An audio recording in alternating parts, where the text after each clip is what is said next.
दैनिक सामनामध्ये राज ठाकरे यांचा मुखपृष्ठावर मोठा फोटो छापण्यात आलेला आहे. ही बातमी मुंबईतील सगळ्या मराठी मीडियाने केलेली आहे.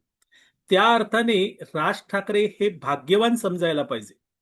कारण राज ठाकरे यांचा फोटो दैनिक सामनामध्ये पहिल्यांदाच येतोय.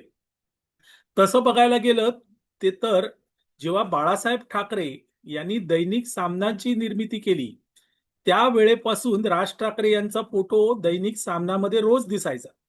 पण सामना उद्धव ठाकरे यांच्याकडे गेला आणि राज ठाकरे सामनामधून गायब झाले. राज ठाकरे दैनिक सामनासाठी वाळीत टाकण्यात आले होते.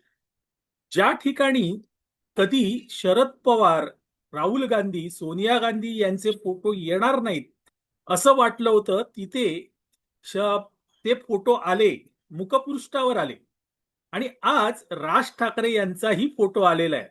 आणि त्यामुळे राज ठाकरे भाग्यवान आहेत की उद्धव ठाकरे भाग्यवान आहेत, तुम्ही ठरवा.